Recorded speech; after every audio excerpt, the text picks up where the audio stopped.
O final da primeira temporada de Anéis do Poder traz algumas respostas, como sobre quem é Sauron, mas deixa algumas dúvidas. Nesse vídeo eu vou te explicar sobre tudo o que aconteceu nesse final de temporada e o que pode vir para a segunda temporada. Vem comigo!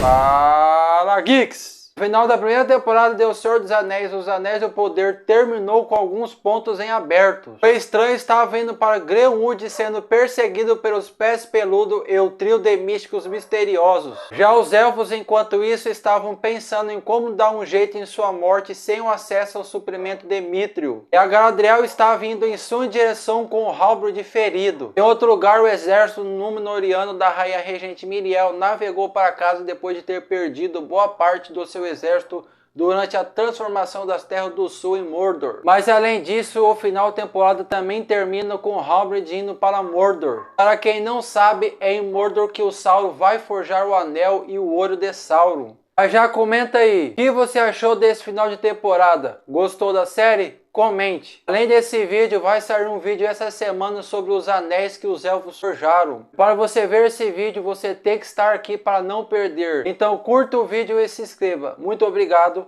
vamos seguir. Halbrand é revelado como Sauron. Depois de sermos tapeados sobre o estranho ser provavelmente o Sauron, a série confirma que o Halbrand é o Sauron, mas podemos tirar algumas conclusões do que foi apresentado. O Adar tentou matar ele, inclusive o próprio Adar acha que o Sauron está morto. Ele fala isso na cena do diálogo dele com a Galadriel, mas de alguma forma o Sauron conseguiu se recuperar e adotou o disfarce humano. Depois disso, parece que ele manipulou todo o evento durante a temporada, com seu objetivo principal sendo alcançar Celebrimbor em Erisdur e ajudar a Forja dos Anéis. Sauron acredita que ele é mocinho, querendo curar o que Morgoth causou. Na conversa dele com a Galadriel, ela deduz que ele só está interessado em salvar a Terra-média se ele estiver reinando. Apesar do Sauron manipular essa temporada toda, parece que ele realmente tem algum interesse na Galadriel. Ele até oferece a ela um lugar ao lado dele, mas ela recusa. O estranho é provavelmente o Gandalf.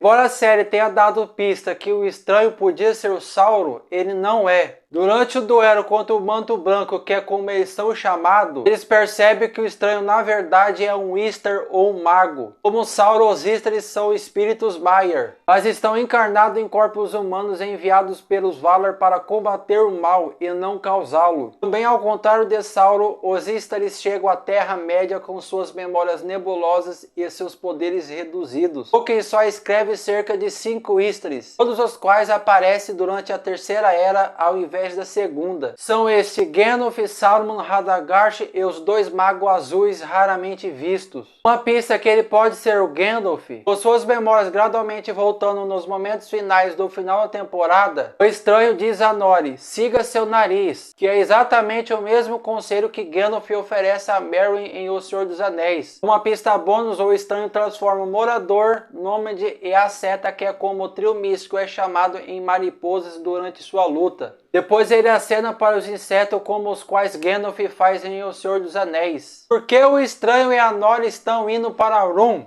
O estranho termina a temporada indo para Aurum com a Nori, já que este é o único local de onde a constelação de estrela que ele está procurando pode ser vista. O Morador, Nômade e a Seta são servos de Sauron e queriam levar seu mestre para Aurum. Então deve haver alguma ligação importante entre esta região oriental da Terra-média e o retorno de Sauron. Provavelmente é por isso que os Valar enviaram o estranho para a Terra-média com nada além de uma memória das estrelas de Aurum, que também é um lugar vital para entender o plano de Sauron. De qualquer forma, o estranho tem poucas pistas melhores para descobrir qual pode ser o seu propósito. A Terra de Aurum oferece aos Anéis de Poder bem pouco para a segunda temporada, já que Tolkien escreveu quase nada sobre o país. Situada no extremo leste da Terra-média, Aurum é povoada por homens, principalmente do tipo violento que segue Sauron e Morgoth. Então o estranho e a Nori estão entrando em território inimigo. Fora isso, o Anéis de Poder tem acesso livre para criar um cenário da Terra-média que Tolkien deixou em grande parte desconhecido. Esse processo de preenchimento em branco já começou, já que o Morador, Nômade e a Seta estão ligados a Aurum e dando uma ideia inicial dessa cultura para se destacar ainda mais na segunda temporada. Os anéis mudam seu design porque os 3 foram forjados. No legendário de Tolkien, os 3 anéis de poder dos elfos são forjados principalmente pelo amor ao artesanato. A ideia dos elfos precisando do mito para sobreviver é um elemento narrativo da série, vagamente baseado no ciclo de vida dos elfos de Tolkien. O mesmo vale para a existência dos elfos, que depende inteiramente de Celebrimbor forjar os 3 anéis. Como tal, a série reescreve completamente a motivação por trás dos anéis de poder. Mas talvez também prove que Elrond não teve escolha a não ser ter ajuda do Halbrand, adicionando mais uma reviravolta na história de criação dos anéis. Celebrimbor admite que sua intenção original com a nova forja de Elrond e 3 pedras tricolores era criar o equivalente da Terra-média a Silmarils de Fëanor.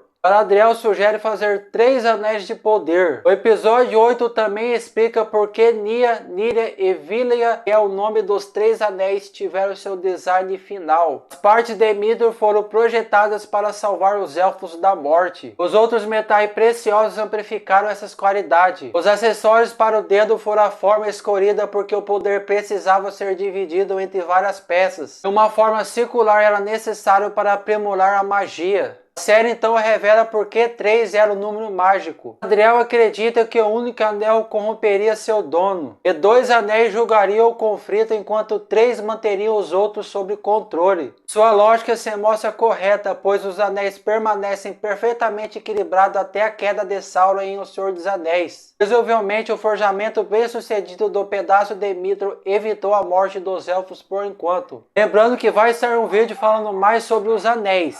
O que os anéis de poder significam para a segunda temporada? No final da primeira temporada permanecem abertos sobre o que está reservado para Sauron na segunda temporada. Quando os créditos começam a rolar, apenas 3 anéis de poder foram forjados. O trio de anéis élficos mantido por Galadriel, Elrond e Gandalf em O Senhor dos Anéis. Tolkien especifica que Sauron não estava diretamente envolvido na criação. Isso ainda deixa 9 anéis para os homens e os 7 para os anões. Não apenas esses anéis de poder restantes são parte do plano de Sauron, mas os 16 restantes são os que mais têm influência vilã. Halbrand poderia, portanto, retornar em Elrond na segunda temporada sob um novo disfarce, como sua forma canônica Anatar. Dito isso, os elfos já estão em alerta máximo depois que Galadriel os avisou que Halbrand era o inimigo. Não apenas Galadriel suspeita que Sauron tem um controle sobre a mente de Celebrimbor, mas os elfos não precisam mais criar anéis se os 3 foram suficientes para salvá-los da extinção. Além disso, a fala "chame isso de presente de Halbrand para Celebrimbor", uma citação ao alter ego Anatar de Sauron. Esse apelido que significa Senhor dos Presentes. A piada de Halbrand pode sugerir que está interpretando o papel de Anatar dos livros de Tolkien. Sauron poderia, em vez disso, voltar seu foco para reedificar Mordor de Arthur, construindo sua torre de Barad-dûr. O aviso de Tar-Palantir e a visão de Palantir derem explicados.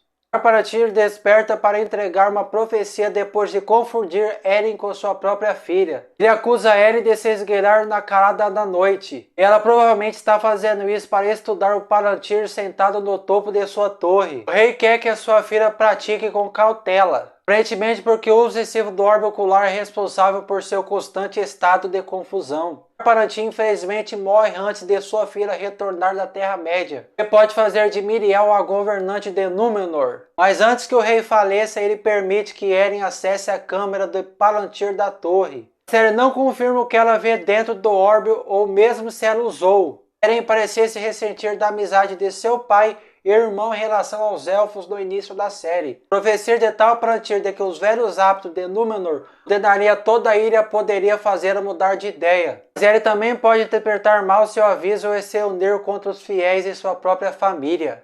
O que o final da temporada significa para o futuro de Númenor?